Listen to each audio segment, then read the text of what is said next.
നമസ്കാരം സന്ധ്യ. നമസ്കാരം. നമ്മൾ കഴിഞ്ഞ എപ്പിസോഡിൽ സാഹിത്യ രചനയെക്കുറിച്ചാണ് പറഞ്ഞതല്ലേ? സന്ധ്യ എങ്ങനെ സാഹിത്യത്തിലേക്ക് വന്നുവെന്നും അതിൻ്റെ കാര്യങ്ങളൊക്കെയാണ് പറഞ്ഞത്. ഈ എപ്പിസോഡിൽ സാഹിത്യത്തിന് അഭേദ്യമായ ബന്ധമുണ്ടല്ലോ ഭാഷയുമായിട്ട്. എല്ലാ ഭാഷയിലും സാഹിത്യമുണ്ട്. പക്ഷേ ഒരുവൻ്റെ വൈകാരിക തലത്തെ തൊട്ടുണർത്തി പരിപൂർണതയിൽ ആവിഷ്കരിക്കണമെങ്കിൽ ഏറ്റവും പ്രധാനപ്പെട്ടത് അവനവൻ്റെ മാതൃഭാഷയിൽ ആവിഷ്കരിക്കുക എന്നുള്ളതാണ്. മാതൃഭാഷയിൽ എഴുതിയിട്ടുള്ള കൃതികൾ വായിക്കുക എന്നുള്ളതാണ് അല്ലേ? അതിനെക്കുറിച്ചുള്ള അഭിപ്രായം എന്താണ്? ഏതൊരു വ്യക്തിയുടെയും മനസ്സിലേക്ക് സാഹിത്യം വരുന്നത് മാതൃഭാഷയിൽ തന്നെയായിരിക്കും. അത് 100% ഉറപ്പാണ്. മറ്റേത് ഭാഷ നമുക്ക് നന്നായി കൈകാര്യം ചെയ്യും. ഇപ്പോൾ ഹിന്ദി ആയാലും ഇംഗ്ലീഷ് ആയാലും നന്നായി കൈകാര്യം ചെയ്യാൻ സ്പോക്കൺ നമ്മൾ സംസാരിക്കുന്നത് കൈകാര്യം ചെയ്യാൻ പറ്റുമെങ്കിലും ഒരു കവിതയോ കഥയോ അല്ലെങ്കിൽ എന്തെങ്കിലും ഒരു കാര്യം നമ്മളെ മനസ്സിൽ വിചാരിക്കുന്നുണ്ടെങ്കിൽ അത് മാതൃഭാഷയിൽ തന്നെ ആയിരിക്കുന്നതാണ് എൻ്റെ ഒരു. അങ്ങനെ ആയാലേ അത് നന്നാവുള്ളൂ, അതിന് ഭംഗിയുണ്ടാവും. നമ്മൾ പരിഭാഷപ്പെടുത്തുന്നതൊക്കെ ഓക്കെ, പക്ഷെ ഇങ്ങനെയുള്ള കാര്യങ്ങൾ തീർച്ചയായും നമ്മളെ മനസ്സിൽ മാതൃഭാഷ തന്നെയാവാനാണ്. മാതൃഭാഷ നമ്മുടെ അമ്മയാണ് അല്ലേ? പിന്നെ അതുപോലെ തന്നെ അമൃതാണ് കവികൾ പറഞ്ഞു വെച്ചിട്ടുള്ളത്. മധുരമാണ്, മാണിക്യ വീണയാണ് എന്നൊക്കെയാണ് കവികൾ പറഞ്ഞു വെച്ചിട്ടുള്ളത്. തേൻ പോലെ മധുരമുള്ളതാണ്. അപ്പോൾ ഇന്നത്തെ മലയാളികൾ മാതൃഭാഷയെ മറക്കുന്നു എന്ന് പറയാൻ പറ്റില്ല, മറന്നിട്ടില്ല. പക്ഷേ അതിനെ വികലമാക്കുന്നു എന്ന് ഞാൻ പറയും. ഞാൻ ഒരു 30 വർഷത്തോളം ഹൈസ്കൂൾ ടീച്ചറായിരുന്നു, അധ്യാപികയായിരുന്നു, മലയാളം അധ്യാപിക. എല്ലാ കുട്ടികളും അങ്ങനെ വികലമായി പ്രയോഗിക്കുന്നു എന്നല്ല, എങ്കിലും ഭൂരിഭാഗം കുട്ടികളുടെയും ഉച്ചാരണവും എഴുത്തുമൊക്കെ തെറ്റാണ്. അതിന് 2-3 കാരണങ്ങളുണ്ട്. ഒന്ന്, വളരെ ചെറിയ പ്രായത്തിൽ തന്നെ ഇന്ന് കുട്ടികളുടെ മനസ്സിലേക്ക് മാതാപിതാക്കൾ കുത്തിവെച്ച് കൊടുക്കുന്നത് ഇവിടെ SSLC അല്ലെങ്കിൽ +2 കഴിഞ്ഞ് കഴിഞ്ഞാൽ ഹയർ എഡ്യൂക്കേഷന് പുറത്തേക്ക് പോവുക, ജോലി അവിടെയാണ്, PR കിട്ടിക്കഴിഞ്ഞാൽ അവരുടെ ശിഷ്ടകാലം മൊത്തം അവിടെ ജീവിക്കുക. അപ്പോൾ പിന്നെ മലയാളത്തിൻ്റെ ആവശ്യം ഇല്ലല്ലോ. ഇംഗ്ലീഷ് മീഡിയം സ്കൂളിൽ ചേർക്കുന്നു, അവിടെ CBSE സിലബസിലൊക്കെ മലയാളമുണ്ട്, പക്ഷേ ICSE സിലബസിൽ ഇല്ല. ഇല്ലാത്ത സ്കൂളുകളിൽ പോകുന്ന കുട്ടികൾക്ക് ഇത് ഒട്ടും കിട്ടുന്നില്ല. ഉള്ള സ്കൂളുകളിൽ അത്യാവശ്യം കിട്ടും അല്ലേ? പക്ഷേ കുട്ടികൾ വളർന്ന് വലുതായി കഴിയുമ്പോൾ അവർക്കിതുപോലെ ഒരു സാഹിത്യ രചനയുടെ മേഖല തിരഞ്ഞെടുക്കണമെങ്കിൽ ഏത് ജോലിയായാലും ഏത് രാജ്യത്ത് പോയാലും അവരുടെ ഉള്ളിലുള്ള ഒരു വാസനയെ ഇപ്പം സന്ധ്യ തേച്ച് മിനുക്കി എടുത്തതുപോലെ എടുക്കണമെന്ന് ജീവിതത്തിൻ്റെ ഒരു ഘട്ടത്തിൽ തോന്നിയാൽ അവിടെ നല്ല മലയാളം വേണ്ടേ? തീർച്ചയായും വേണം. ഇപ്പം എന്ന് പറഞ്ഞാൽ കുട്ടികൾ അങ്ങനെ മലയാളത്തെ അവഗണിക്കുന്നോന്ന് എനിക്ക് തോന്നിയിട്ടില്ല. അങ്ങനെ തോന്നിയിട്ടില്ല. വായിക്കുന്ന കുട്ടികൾ ഒരുപാടുണ്ട്.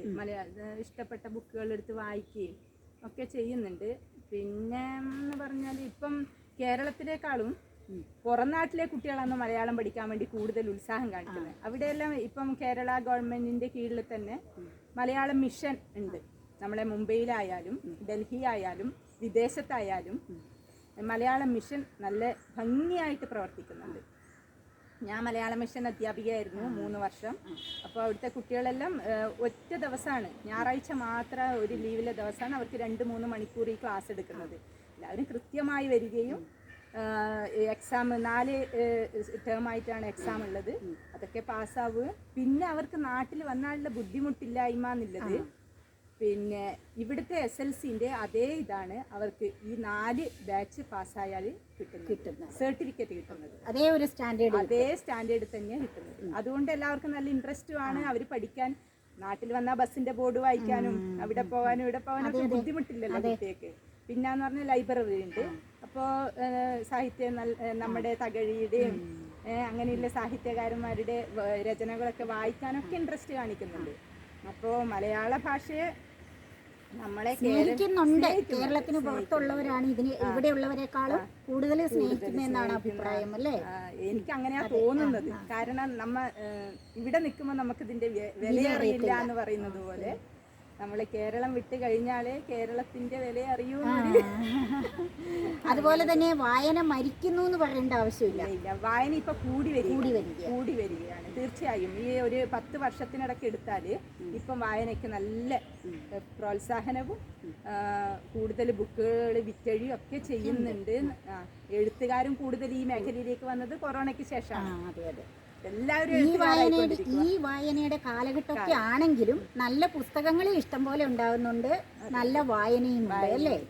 അപ്പൊ വായന മരിക്കുന്നില്ല, പുസ്തകങ്ങൾ ഉണ്ടാകാതിരിക്കുന്നില്ല എന്നുള്ളതാണ്. ഇപ്പൊ നമ്മുടെ ഈ കേരളത്തിലെ കുട്ടികൾ, ഞാൻ എൻ്റെ അധ്യാപന ജീവിതത്തിലെ പരിചയം വെച്ചിട്ട് നോക്കുമ്പോൾ 8ാം ക്ലാസ്സിലൊക്കെ എത്തിക്കഴിഞ്ഞു. ഞാൻ ഹൈസ്കൂളിലാണ് മുഴുവനും വർക്ക് ചെയ്തത്. 8ാം ക്ലാസ്സിലേക്ക് വരുന്ന കുട്ടികളിൽ ഞാനൊക്കെ ഒരു ക്ലാസ്സിൽ പോയി കഴിഞ്ഞാൽ ആദ്യത്തെ ഒരാഴ്ച മൊത്തം അവർക്ക് അക്ഷരജ്ഞാനം കൊടുക്കുക ചെയ്യുന്നു. ശരിക്കും പറഞ്ഞാൽ 7 വരെ പഠിച്ചിട്ടല്ലേ കുട്ടി 8ലെത്തുക. ഇത് വളരെ ചെറിയ പ്രായത്തിലെ കറക്റ്റ് ചെയ്ത് കൊടുക്കേണ്ട കാര്യമല്ലേ? ശരിയായ ഉച്ചാരണം, ശരിയായ എഴുത്ത്, അതിൽ ഏറ്റവും കൂടുതൽ ശ്രദ്ധിക്കേണ്ടത് ഉച്ചാരണത്തിലാണ്. കാരണം ഓരോ അക്ഷരവും ഉച്ചാരണം കൃത്യമായി മനസ്സിലാക്കുന്ന കുട്ടിക്ക് എഴുത്തിലെ വ്യത്യാസം മനസ്സിലാവുള്ളൂ.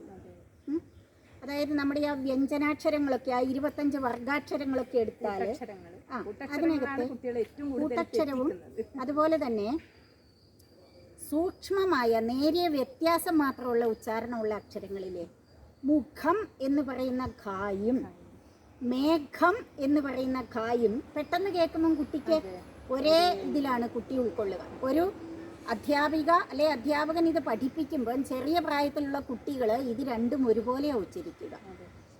അത് ചെറിയ ക്ലാസ്സിൽ നിന്ന് അത് തിരുത്തി കൊടുക്കാനും ബുദ്ധിമുട്ടായി. എൻ്റെ പേഴ്സണലായ അഭിപ്രായമാണ്. ഒരു 4, 5, 6 ക്ലാസ്സിലൊക്കെ ഉള്ള കുട്ടിക്ക് ഇതിൻ്റെ വ്യത്യാസമൊന്നും പെട്ടെന്ന് മനസ്സിലാകുകയില്ല.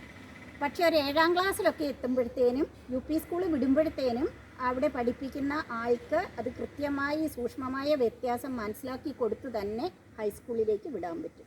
അപ്പോൾ ഒരു 8ാം ക്ലാസ്സിലേക്ക്, മാക്സിമം 8ാം ക്ലാസ്സിലേക്കെങ്കിലും എത്തുമ്പോഴേക്കും കുട്ടി ഒരു തെറ്റും കൂടാതെ എഴുതാൻ പരിശീലിച്ചിരിക്കണം എന്നതാണ് എൻ്റെ അഭിപ്രായം. എങ്കിലും കുട്ടിക്ക് 8, 9, 10 ഒക്കെ പിന്നെ പോർഷൻ വായിച്ചാൽ മാത്രം എഴുത്തിൻ്റെ ആ പ്രശ്നം വരുന്നില്ല.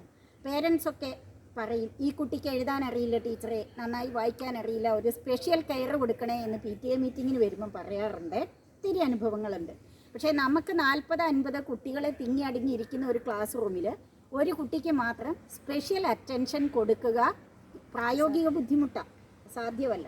കാരണം ഈ വലിയ പോർഷൻ തീർക്കണ്ടേ, കവർ ചെയ്യണ്ടേ. അതുകൊണ്ട് അപ്പം അങ്ങനെ ഒരു പരിചയം ഉള്ളത് കൊണ്ടായിരിക്കും ഞാൻ ഇങ്ങനെ തന്നെ വീണ്ടും വീണ്ടും വാദിക്കുന്നത്.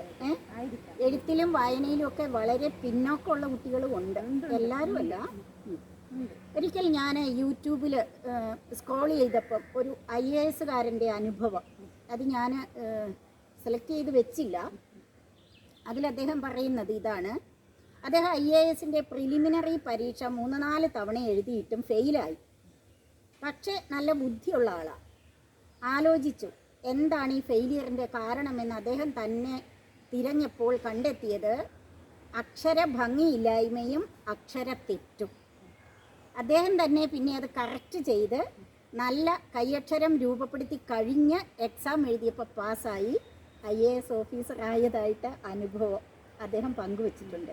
അപ്പോൾ അത്രയും വലിയ ഉന്നത തലത്തിലൊക്കെ എത്തുമ്പോഴും നമ്മൾ ഈ കൈയക്ഷരവും അക്ഷരഭംഗിയും ഉച്ചാരണ ശുദ്ധിയും എല്ലാം നമുക്ക് വേണ്ടത് തന്നെയാണ്, അല്ലേ? പിന്നെ വേണ്ടത് തന്നെയാണ്. അത് എന്ന് പറഞ്ഞാൽ കൈയക്ഷരം എന്ന് പറഞ്ഞാൽ ഒരു പ്രധാന ഘടകമാണ്.